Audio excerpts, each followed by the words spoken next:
بسم اللہ الرحمن الرحیم۔ لوگو ہوش میں آؤ اور میری بات غور سے سنو۔ حسن بن صباح نے گھوڑے پر سوار ہو کر بڑی ہی بلند آواز میں کہا، تم سب جانتے ہو کہ امیر شہر یہاں سے تھوڑی دور آگے چلہ کشی کر رہے ہیں۔ تمام شہر میں یہ اعلان کرا دیا گیا تھا کہ کوئی شخص اس طرف نہ آئے۔ لوگوں کو روکنے کی ایک وجہ یہ تھی کہ امیر شہر کی چلہ کشی میں خلل نہ پڑے، اور اصل وجہ یہ تھی کہ وہ ایسا چلہ کر رہے ہیں کہ بہت سے جنات اس علاقے میں آ گئے ہیں۔ امیر شہر جو وظیفہ پڑھتے ہیں اس میں ایسا اثر ہے جو جنات کو متاثر کر لیتا ہے اور وہ وہاں پہنچ جاتے ہیں۔ اگر کوئی آدمی اس خیال سے ادھر آئے کہ امیر شہر کو چلہ کشی کی حالت میں دیکھے تو جنات اسے روکتے ہیں، اور اگر وہ نہ روکے تو اس کا وہی حال کر دیتے ہیں جو تم لوگوں نے اپنے امام کا دیکھا ہے۔ اسی لیے میں نے انتظام کر دیا تھا کہ یہاں دور دور کچھ آدمی بٹھا دیے تھے جو کسی کو ادھر آنے نہیں دیتے تھے۔ میں تم سب کے سامنے ان آدمیوں سے پوچھتا ہوں کہ انہوں نے امام کو اس طرف آتے دیکھا ہوگا؟ یا امام، ہجوم میں سے ایک آدمی کی آواز سنائی دی۔ میں نے کل شام سورج غروب ہونے سے کچھ دیر پہلے امام شامی کو اس طرف آتے دیکھا تھا۔ میں ان کی طرف دوڑا اور انہیں روک دیا اور بتایا کہ وہ آگے نہ جائیں۔ انہیں وجہ بھی بتائی، لیکن انہوں نے مجھے ڈانٹ دیا اور کہا کہ وہ ضرور آگے جائیں گے۔ میں فیصلہ نہ کر سکا کہ میں امام حسن بن صباح کا حکم مانوں یا امام شامی کا۔ امام شامی کے سامنے میری حیثیت ہی کیا تھی؟ میں نے سوچا کہ یہ اللہ کے برگزیدہ اور عظیم امام ہیں، جنات ان کے قریب آنے کی جرت نہیں کریں گے۔ میں ان کے راستے سے ہٹ گیا۔ وہ آگے چلے گئے اور پھر میری نظروں سے اوجھل ہو گئے، کیونکہ آگے ٹیلے بھی تھے اور چٹانیں بھی۔ یہ تو صبح ایک ساتھی نے مجھے بتایا کہ امام شامی کا سر درخت کے ایک ٹہن کے ساتھ بالوں سے بندھا ہوا ہے۔ اب تم سب نے دیکھ لیا ہے کہ ان کے جسم کو کاٹ کر جنات نے کس طرح بکھیر دیا ہے۔ لوگوں پر سناٹا طاری ہو گیا۔ حسن بن صباح نے ہجوم پر نظر گھمائی۔ اس نے ہر کسی کے چہرے پر خوف کا تاثر دیکھا۔ اتنا زیادہ خوفزدہ ہونے کی ضرورت نہیں۔ حسن بن صباح نے لوگوں سے کہا، تم لوگ اب احتیاط کرنا کہ کوئی بھی اس علاقے میں نہ آئے۔ میں اس قاتل جن کو حاضر کر کے زندہ جلا دوں گا۔ لوگ آہستہ آہستہ شہر کی طرف چل پڑے۔ حسن بن صباح گھوڑے پر سوار کسی اور طرف چلا گیا۔ قتل کی یہ ہولناک واردات یوں ہوئی تھی کہ امام شامی جب حسن بن صباح کے گھر سے نکلا تھا تو حسن بن صباح نے اپنے آدمیوں کو بلایا تھا۔ انہیں جو ہدایات دی تھی وہ یہ تھی کہ وہ امام شامی پر نظر رکھیں۔ اگر وہ اس طرف جاتا ہے جہاں مہدی علوی چلہ کشی کر رہا ہے تو اسے وہیں کہیں ختم کر دیں۔ یا امام، حسن بن صباح کے ایک دست راس نے کہا، یہ نہ کہیں کہ اگر وہ ادھر جائے تو اسے قتل کیا جائے۔ میں آپ کو بتاتا ہوں کہ امام شامی کا اس شہر کے لوگوں پر اس قدر اثر رسوخ ہے کہ لوگ اسے پیر اور مرشد مانتے ہیں۔ میں نے گھوم پھر کر دیکھا ہے، پھر آپ سے یہ بات کر رہا ہوں۔ اگر یہ شخص علموت میں رہا تو کوئی بعید نہیں کہ وہ ہمارے خلاف محاذ بنا لے، اور ہم نے اس شہر کے لوگوں میں جس طرح اثر پیدا کیا ہے وہ رائیگاں چلا جائے۔ اس آدمی کا اس شہر میں رہنا، بلکہ اس دنیا میں رہنا خطرناک ہوگا، تو اسے ختم کر دو، حسن بن صباح نے کہا۔ لیکن قتل اس طرح کرو کہ لوگ یہ نہ سمجھے کہ کسی انسان نے قتل کیا ہے۔ یہ مہدی علوی کے پاس ضرور جائے گا۔ اسے اس ویرانے میں قتل کرو اور اس کے بازو، ٹانگیں، سر کاٹ کر الگ الگ پھینک دو۔ پھر میں آ کر لوگوں کو بتاؤں گا کہ اس کا قاتل کون ہے۔ پھر لوگ اسے بھول جائیں گے اور میرے اور زیادہ معتقد ہو جائیں گے۔ امام شامی کے دن پورے ہو چکے تھے۔ وہ اسی شام موت کی وادی کی طرف چل پڑا، اور حسن بن صباح کے آدمیوں نے اسے اسی طرح قتل کر دیا جس طرح حسن بن صباح نے بتایا تھا، اور پھر اس ابلیس نے لوگوں سے منوا لیا کہ یہ قتل جنات نے کیا ہے۔ سورج غروب ہونے کو تھا جب امام شامی کو قبر میں اتارا گیا۔ نماز جنازہ حسن بن صباح نے پڑھائی تھی، اور اس کے بعد اس نے امام شامی کی وفات پر ایسی نوخ اخوانی کی تھی کہ لوگوں کے آنسو ہی نہیں بلکہ سسکیاں اور ہچکیاں نکل آئی تھیں۔ اگلی صبح حسن بن صباح مہدی علوی سے ملنے چلا گیا۔ مہدی علوی خیمے میں زمین پر بچھے ہوئے بستر پر گہری نیند سویا ہوا تھا۔ یہ چلے کا 8واں یا 9واں دن تھا۔ خادم نے اسے جگایا اور بتایا کہ امام حسن آئے ہیں۔ مہدی علوی ہڑبڑا کر اٹھا۔ حسن بن صباح خیمے میں آ کر اس کے پاس بیٹھ گیا تھا۔ اس نے مہدی علوی کے چہرے کا جائزہ لیا۔ وہ اندازہ کرنا چاہتا تھا کہ مہدی علوی پر کیا اثرات مرتب ہوئے ہیں اور اس کی ذہنی حالت کیا ہے۔ کیا آپ یہ چلہ جاری رکھ سکیں گے؟ حسن بن صباح نے پوچھا۔ ہاں امام، مہدی علوی نے جواب دیا، میں چلہ جاری رکھوں گا۔ مجھے کوئی تکلیف نہیں ہو رہی، بلکہ ایک عجیب سا سرور محسوس ہوتا ہے جسے میں بیان نہیں کر سکتا۔ تصورات بہت ہی حسین ذہن میں آتے ہیں اور یہ اپنے آپ ہی آ جاتے ہیں۔ آپ کو تو سکون ملتا ہے، حسن بن صباح نے کہا، لیکن آپ کے ارد گرد جو علاقہ ہے یہ بڑا ہی خطرناک ہو گیا ہے۔ میں نے آپ کو جو وظیفہ بتایا ہے اس کے اثرات پوری کائنات پر ہوتے ہیں۔ یہ دراصل سلیمان علیہ السلام کا وظیفہ ہے جو جنات پر پڑا کرتے تھے۔ آپ کے خیمے کے ارد گرد جنات کا ایک ہجوم اکٹھا ہو گیا ہے۔ یہ اس وظیفے کی کشش اور جنات کی عقیدت مندی ہے۔ تو کیا یہ جنات مجھے نقصان نہیں پہنچائیں گے؟ مہدی علوی نے ذرا ڈرے ہوئے لہجے میں پوچھا۔ نہیں امیر علموت، حسن بن صباح نے جواب دیا، یہ تو آپ کی خوش نصیبی کی نشانی ہے کہ آپ کا پڑا ہوا وظیفہ کائنات پر اثر انداز ہو رہا ہے۔ ہو سکتا ہے کہ کچھ جنات انسانوں کے روپ میں آ کر آپ کے آگے سجداریز ہو جائیں۔ اگر ایسا ہوا تو آپ ڈریں بالکل نہیں، وہ خاموشی سے آپ کا ورد سنتے رہیں گے اور پھر چلے جائیں گے۔ مجھے یہ بتائیں کہ سونے کی یہ 3 اینٹیں کس طرح برآمد ہوئی ہیں؟ مہدی علوی نے پوچھا۔ کیا مسلح کے نیچے سے مزید خزانہ برآمد ہوگا؟ میں گزشتہ رات سو نہیں سکا، حسن بن صباح نے کہا۔ سونے کی یہ 3 اینٹیں ایک اشارہ ہے۔ میں رات بھر مراقبے میں رہا ہوں۔ معلوم یہ کرنا تھا کہ یہ کیسا اشارہ ہے۔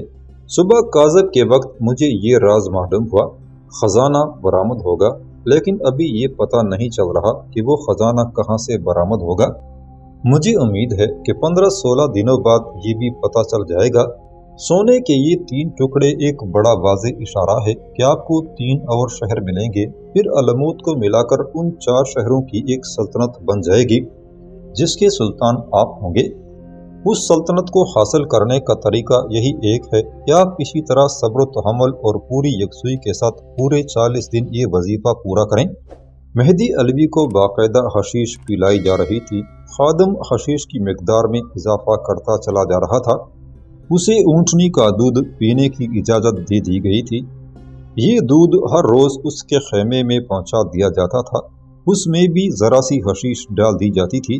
کچھ تو اس کی اپنی خواہشات کے تصور تھے جو اس کے ذہن میں نکھرتے ہی چلے آ رہے تھے، کچھ حسن بن صباح کی باتوں کے اثرات تھے کہ مہدی علوی کے ذہن سے اترتا جا رہا تھا کہ وہ علموت کا امیر ہے اور اس کی حیثیت ایک بادشاہ جیسی ہے۔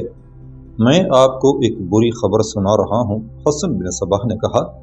آپ کے محبوب امام شامی اچانک حجاز سے واپس آ گئے تھے۔ انہیں یہ پتہ چلا کہ آپ یہاں چلہ کشی میں بیٹھے ہیں تو وہ میرے پاس آئے اور کہنے لگے کہ وہ آپ کو چلہ کشی سے روکیں گے۔ میرے دل میں امام شامی کا بے تحاشا احترام ہے۔ میں نے انہیں کہا کہ وہ آپ کی چلہ کشی میں مداخلت نہ کریں، ورنہ اس میں آپ کی جان جانے کا خطرہ ہے اور امیر علموت کے لیے بھی بہت بڑا خطرہ پیدا ہو سکتا ہے۔ ان کی اور ہم سب کی بدقسمتی کہ وہ نہ مانے اور کل آپ کے پاس آنے کے لیے چل پڑے۔ ہمیں اطلاع ملی کہ ان کا سر ویرانے میں ایک درخت کے ساتھ بالوں سے لٹک رہا تھا۔ مجھے صاف پتہ چل گیا کہ انہیں جنات نے کاٹ کر پھینک دیا تھا، کیونکہ وہ جنات کے پیغمبر حضرت سلیمان علیہ السلام کے وظیفے کی توہین کر رہے تھے۔ یہ توہین ہی تھی کہ وہ آپ کو اس وظیفے سے ہٹانے آ رہے تھے۔ کل میں نے ان کی نماز جنازہ پڑھائی ہے اور انہیں سپرد خاک کر دیا گیا ہے۔ حسن بن صباح کی توقع تھی کہ مہدی علوی کا رد عمل بڑا ہی شدید ہوگا اور وہ روئے گا، کیونکہ وہ امام شامی کا معتقد تھا بلکہ اس کا مرید تھا۔ لیکن اس نے اپنے امام کی موت کی خبر سنی تو اس کا چہرہ بے تاثر رہا، جیسے اس پر ذرا سا بھی اثر نہ ہوا ہو۔ اس کی آنکھیں خشک رہیں، اس کی زبان سے ایک لفظ بھی نہ نکلا۔ حسن بن صباح نے جب یہ دیکھا کہ مہدی علوی نے کوئی اثر لیا ہی نہیں تو وہ دل ہی دل میں بہت خوش ہوا۔ وہ مہدی علوی کے حصے مردہ کرنے میں کامیاب ہو گیا تھا۔ میں یہ چلہ پورا کروں گا۔ اور امام محترم مہدی علوی نے کہا، یہ دیکھنا آپ کا کام ہے کہ میں اس میں کامیاب ہو جاؤں گا یا نہیں۔ وہ تو میں دیکھ چکا ہوں، حسن بن صباح نے کہا، اور میں آپ کو بتا بھی چکا ہوں۔ سونے کی 3 اینٹوں کا برآمد ہونا وظیفے کی کامیابی کا ایک بہت بڑا ثبوت ہے، اور امام شامی کا جنات کے ہاتھوں قتل ایک اور ثبوت ہے۔ آپ دل جمی سے چلہ جاری رکھیں۔ کیا میں اونٹنی کا دودھ ہی پیتا رہوں گا؟ مہدی علوی نے پوچھا۔ ہاں، حسن بن صباح نے کہا، آج کا دن ملا کر 2 دن اور آپ اونٹنی کے دودھ پر ہی رہیں گے۔ اس کے بعد آپ اس دودھ کے ساتھ دن رات میں صرف ایک بار آدھی روٹی کھا سکتے ہیں، اس سے زیادہ نہیں۔ حسن بن صباح نے یہ بھی دیکھا تھا کہ اتنے تندرست اور اتنے صحت مند جسم والا امیر شہر غذائیت کی کمی کی وجہ سے کچھ کمزور ہو گیا تھا۔ حسن بن صباح نے اسے اور زیادہ کمزور کرنا تھا۔ حسن بن صباح مہدی علوی کی اور زیادہ حوصلہ افزائی کر کے وہاں سے آ گیا۔ مہدی علوی نے حسن بن صباح کی جو پیشن گوئیاں سنی تھی، انہوں نے اسے نہایت حسین اور دل پسند تصوروں میں دھکیل دیا۔ 7-8 دن اور گزر گئے۔ مہدی علوی اب ایسی ذہنی کیفیت میں مبتلا ہو گیا تھا جس میں اس کے ذہن کے تصورات حقیقی دنیا کی صورت میں محسوس ہونے لگے، اور حقیقی زندگی اس کے ذہن سے بہت حد تک نکل گئی تھی۔ 15-16 دن گزر گئے تو حسن بن صباح ایک بار پھر مہدی علوی کے خیمے میں گیا۔ اس نے مہدی علوی کے چہرے کا اور ذہنی کیفیت کا اندازہ کیا۔ اس نے دیکھا کہ وہ بڑے اچھے نتائج حاصل کر رہا ہے۔ مہدی علوی بڑی جاندار آواز میں بولتا تھا، لیکن صاف پتہ چلتا تھا کہ اس کا ذہنی توازن صحیح نہیں رہا۔ یہ شخص اس طرح زندگی کی حقیقتوں سے کٹ گیا ہے جس طرح ہرے برے کھیت کی ایک شاخ کٹ کر گر پڑتی ہے، اس شاخ کو سوکھ کر پتا پتا ہو جانا ہوتا ہے۔ یہی کیفیت مہدی علوی کی ہو رہی تھی۔ کیا آپ کچھ اور بھی دیکھ رہے ہیں؟ حسن بن صباح نے پوچھا۔ کوئی اور چیز آپ کو نظر آئی ہو؟ ہاں محترم امام، مہدی علوی نے مخموری آواز میں کہا، میں نے گزشتہ رات ایک عجیب چیز دیکھی ہے۔ میں وظیفے میں مصروف تھا، ایک انتہائی خوبصورت لڑکی اس طرح میرے سامنے سے گزر گئی جیسے وہ چل نہیں رہی ہو بلکہ بادلوں پر تیر رہی ہو۔ میں چونکہ وظیفے میں مصروف تھا اس لیے میں نے اس کی طرف زیادہ نہ دیکھا، اتنا ہی دیکھا کہ وہ میرے سامنے سے گزری اور غائب ہو گئی۔ میں تو کہوں گا کہ وہ آسمان سے اتری ہوئی حور تھی۔ میں نے اپنی پوری کی پوری توجہ وظیفے پر مرکوز کر دی۔ ذرا ہی دیر بعد ایک اور لڑکی جو پہلی جیسی حسین اور دلکش تھی میرے سامنے سے گزر گئی۔ میں کچھ ڈرا بھی اور گھبرایا بھی، لیکن اپنے آپ کو یقین دلایا کہ یہ آسمان کی مخلوق ہے۔ پھر یہ خیال بھی آیا کہ یہ جنات ہی نہ ہوں جو آپ نے بھی کہا تھا کہ انسان کے روپ میں آ سکتے ہیں۔ ابھی کچھ اور چیزیں بھی آپ کو نظر آئیں گی، حسن بن صباح نے کہا۔ آپ جو کچھ بھی خدا سے مانگ رہے ہیں وہ سب کچھ آپ کو مل جائے گا۔ یہ خدائی اشارے ہیں۔ سونے کے 3 ٹکڑوں کا اشارہ آپ کو بتایا ہے۔ اب آپ نے 2 لڑکیاں دیکھی ہیں۔ آپ خود ہی سمجھ لیں کہ آپ کی یہ خواہش بھی پوری ہو جائے گی جس طرح آپ چاہتے ہیں۔ مہدی علوی یہ تو سوچ بھی نہیں سکتا تھا یہ 2 لڑکیاں حسن بن صباح کی بیجی ہوئی ہو سکتی ہیں۔ کوئی اسے بتاتا تو بھی وہ یقین نہ کرتا، کیونکہ رات کے وقت شہر سے دور اس ویرانے میں کوئی لڑکی نہیں آ سکتی تھی۔ حقیقت یہ تھی کہ جس سے وہ بے خبر تھا، یہ دونوں لڑکیاں شام کو ہی وہاں پہنچا دی گئی تھیں۔ مہدی علوی مسلح پر بیٹھ چکا تھا۔ لڑکیاں خادم کے خیمے میں بیٹھی رہیں۔ انہیں ایسے لباس پہنائے گئے تھے جو عام طور پر لڑکیاں نہیں پہنا کرتی تھیں۔ وہ رنگدار باریک ریشمی کپڑوں میں لپٹی ہوئی تھی۔ اس کے باوجود وہ عریاں لگتی تھیں کیونکہ کپڑے بہت ہی باریک تھے۔ وہ جب مہدی علوی کے آگے سے گزری تھی تو ان کی چال عام سی چال نہیں تھی۔ یوں معلوم ہوتا تھا جیسے وہ قدم اٹھا نہیں رہی بلکہ زمین پر کھڑے کھڑے تیرتی جا رہی ہوں۔ آخر 40ویں رات بھی گزر گئی۔ مہدی علوی کو اچھلتے کودتے نعرے لگاتے خیمے سے باہر آنا چاہیے تھا، لیکن وہ اس طرح سر جھکائے باہر جا رہا تھا جیسے اس نے منو بوجھ اٹھا رکھا ہو۔ خیمے سے باہر آ کر اس نے دیکھا اسے اس کے خادم کا خیمہ نظر نہ آیا۔ اس نے خادم کو پکارا، بہت آوازیں دی، لیکن اسے کوئی جواب نہ ملا۔ وہ آہستہ آہستہ شہر کی طرف چل پڑا۔ اسے تو جیسے یاد ہی نہ رہا تھا کہ اس نے 40 راتیں چلا کیا ہے، اور شاید یہ بھی بھول گیا تھا کہ اس نے چلا کیوں کیا تھا۔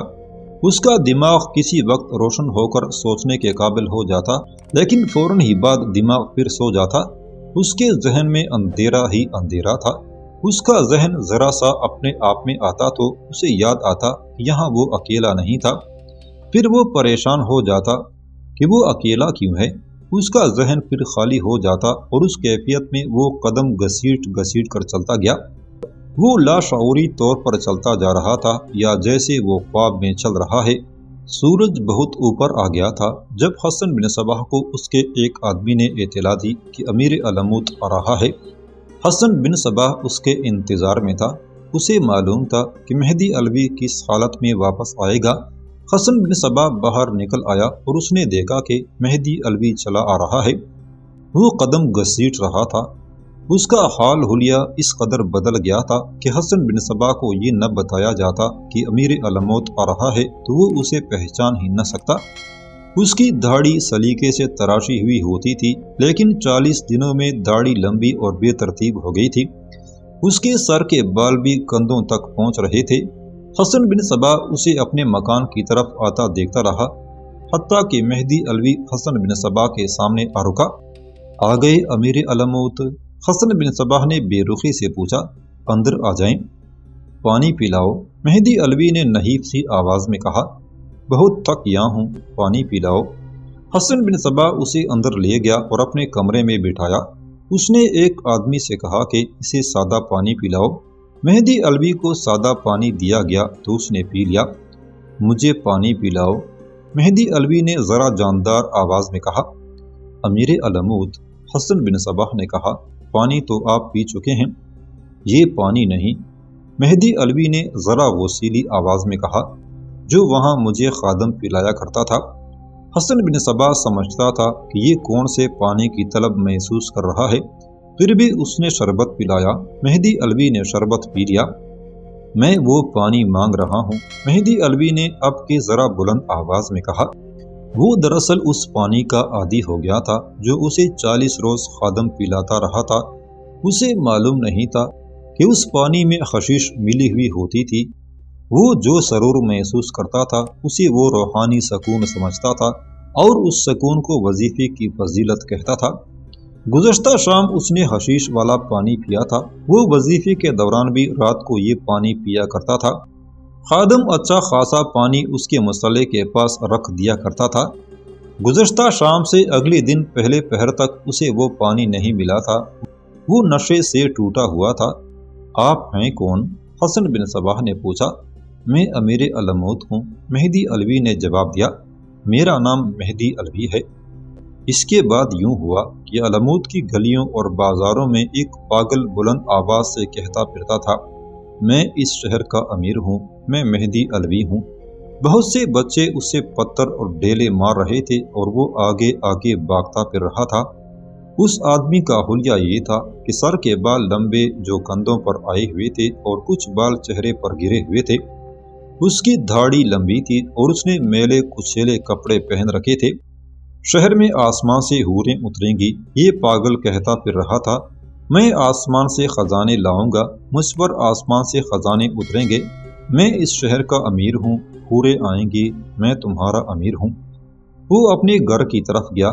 یہ گھر مہدی علوی کا تھا۔ وہ جب گھر میں داخل ہونے لگا تو وہاں جو دربان کھڑے تھے انہوں نے اسے دھکا دے دے کر باہر نکال دیا۔ اس کی اپنی دونوں بیویوں اور اولاد نے بھی اسے پہچاننے سے انکار کر دیا۔ 3-4 فوجی آ گئے، انہوں نے اس پاگل کو پکڑ لیا اور اسے گھڑ دوڑ کے میدان میں لے گئے۔ سارا شہر امڑ کر اس میدان میں اکٹھا ہو گیا۔ فوج کا ایک دستہ وہاں آ گیا، سپہ سالار اس کے ساتھ تھا۔ یہ پاگل مہدی علوی ہی تھا اور اس میں کسی شک و شبے کی گنجائش نہیں تھی کہ وہی اس شہر کا امیر تھا، لیکن وہ پاگل ہو چکا تھا اور لوگ مانتے ہی نہیں تھے کہ یہ مہدی علوی ہے۔ سپہ سالار اسے بازو سے پکڑ کر ایک ذرا بلند جگہ پر لے گیا جہاں لوگ اسے اچھی طرح دیکھ سکتے تھے۔ علموت کے لوگوں، سپہ سالار نے اعلان کیا، یہ شخص پاگل ہے اور سارے شہر میں بدامنی پھیلا رہا ہے۔ کیا آپ اسے امیر شہر تسلیم کریں گے؟